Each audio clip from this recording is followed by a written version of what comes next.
After Mom died, Dad wants to marry my aunt, and the family is torn apart.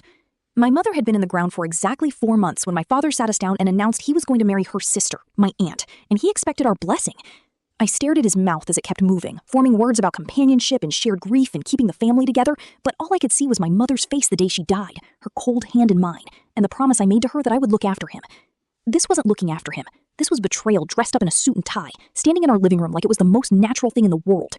My siblings split down the middle immediately, my younger brother calling it disgusting and storming out, my older sister nodding with wet eyes saying Dad deserved happiness, and me, frozen in the center like a referee in a boxing match I never signed up for.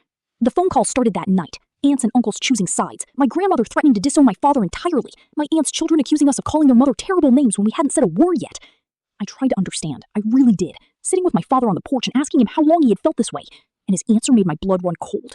He said they had reconnected over shared memories of my mother, that their mutual grief had sparked something neither of them expected. It sounded poetic, but all I could think about was the family gatherings where my aunt's hand had lingered on my father's shoulder just a second too long, and I wondered if my mother had seen it too before she died. The tension escalated until a family meeting was called at my grandmother's house, the same house where my mother had grown up, the same walls that had witnessed her wedding to my father 28 years ago. I walked in to find my aunt already there, sitting next to my father on the old floral couch, her hand resting on his knee like she had already claimed him, and something inside me snapped. I didn't scream or cry, I just asked her one question, calmly, quietly, whether she had loved my mother enough to honor her memory, or if she had just been waiting for her to die so she could take her place.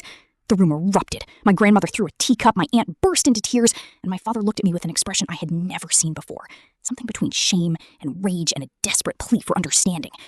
I walked out into the cold night air, my breath forming clouds, and my brother followed me, handing me a crumpled envelope he had found in my father's desk. Inside was a letter my mother had written 2 weeks before she died, her handwriting shaky from the medication, saying she knew about my father and her sister, that she had known for years, and that she forgave them both, because she didn't want to die with hatred in her heart.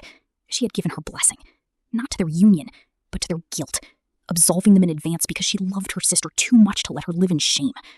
I read the letter 7 times under the streetlight, the paper growing damp from drizzle and tears, and I realized my mother had been stronger than all of us combined, leaving behind not a curse, but a benediction that I was too small and too angry to accept.